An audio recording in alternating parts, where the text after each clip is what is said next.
where we dig in deeper to a lesson to help us learn how we can implement it even better than we already have, or if it's something new, just to learn how to implement it. Does that make sense? Mhm. Now, in a lesson study, it always has other people in it besides just myself and the teacher I'm working with. Mhm. Because it's about all of us learning together, all right? So I asked for 2 from each grade level for this purpose. You and I are going to plan our lesson, even though you've already got ideas and made some plans, okay? We're just gonna talk through and that kind of thing.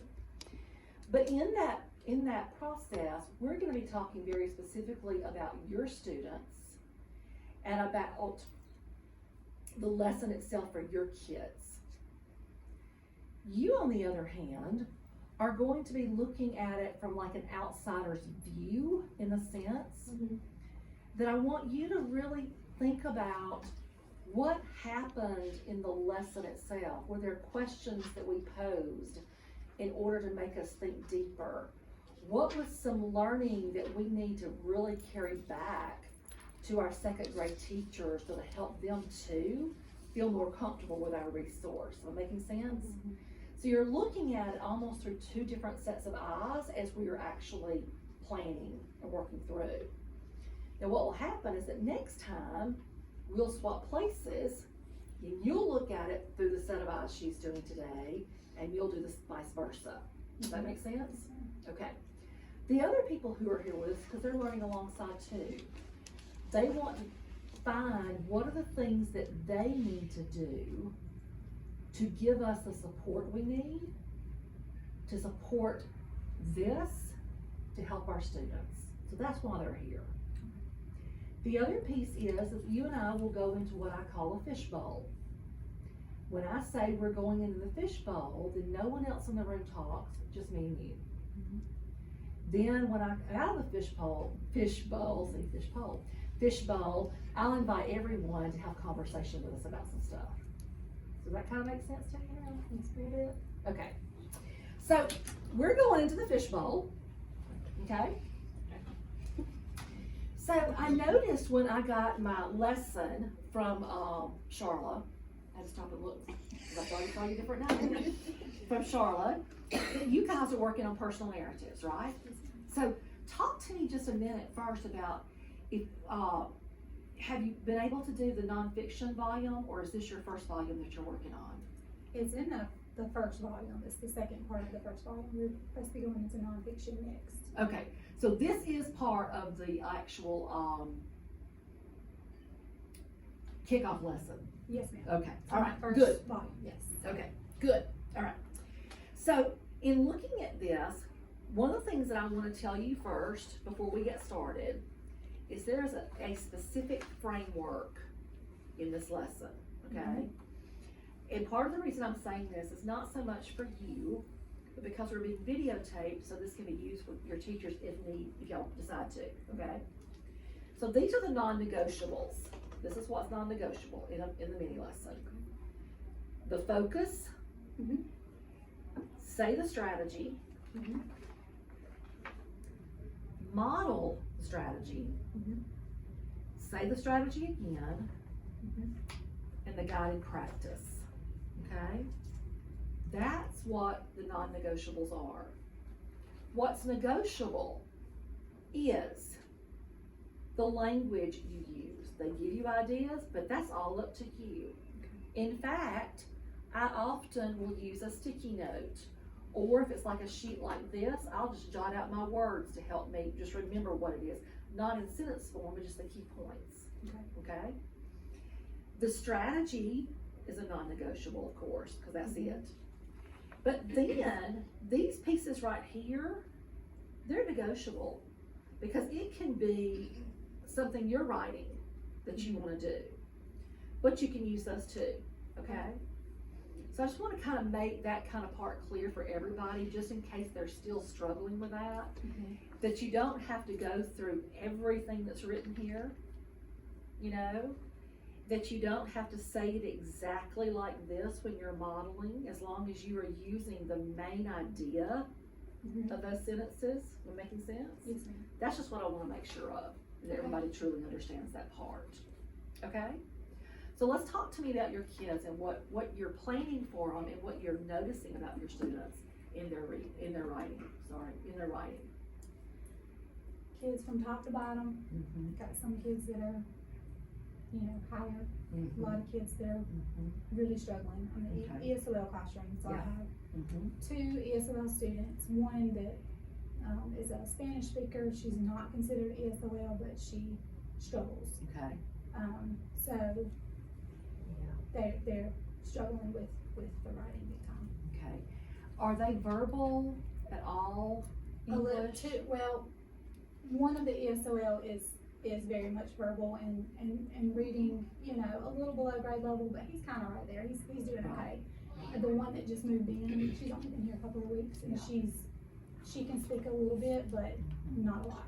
Yeah. Okay. All right. Okay.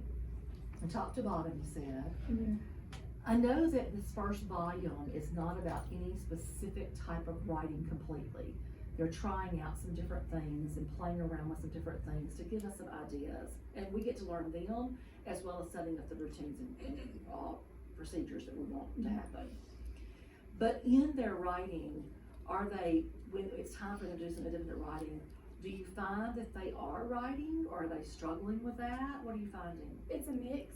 Okay. Some of them are taking the strategies and going in and adding it in and doing a really good job with that, and then some of them, 2 minutes later, I'm done, Yeah. kind of situation. Okay.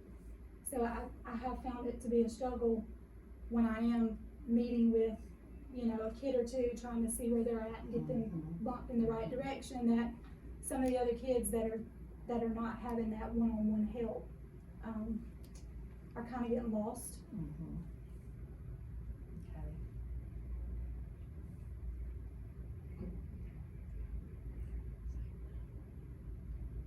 All right. So I'm keeping those in the back of my mind, just because that'll help me, okay? Okay. So the focus of this lesson is what? What is our big purpose for this lesson that you see? Let me find my little thing.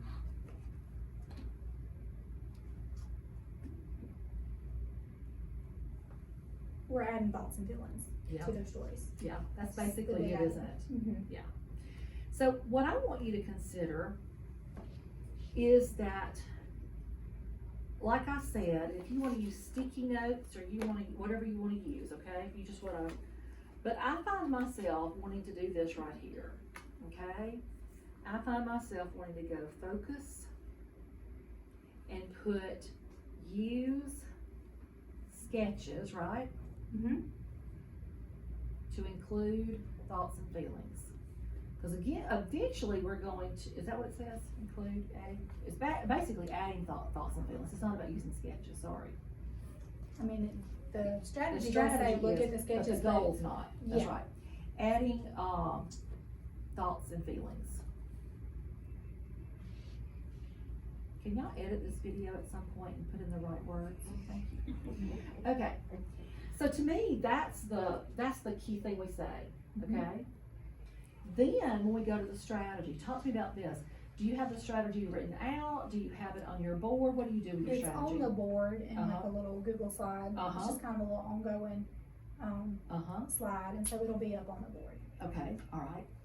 One of the things that I want to encourage you then to think about, Mhm. okay, is the purpose for the strategies is so that kids have a place or have something they can go back to, Mhm. okay?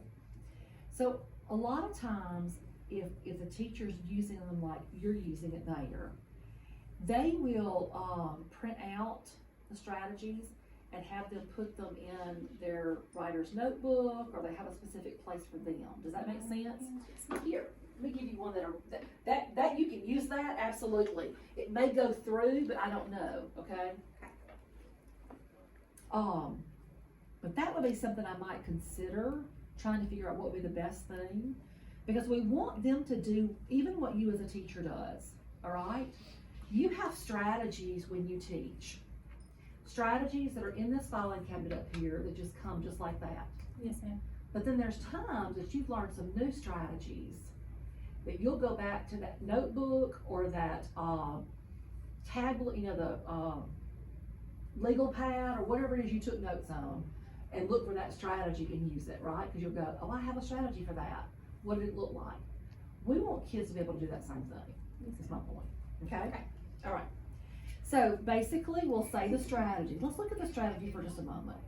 Look at your sketches and see where you want to add thoughts and feelings. If you don't have room on the page, you can copy the sketch and add your thoughts and feelings to a new page. And sometimes you can show how people feel by what they are doing instead of telling the reader. All right, I think those are pretty simple. I think they'll understand that, don't you? Yes, ma'am. Okay. All right. Here's a key point that I will do. I don't know if y'all paid attention to this or not, but Patty and Erica, who helped actually write second grades here, they'll give us little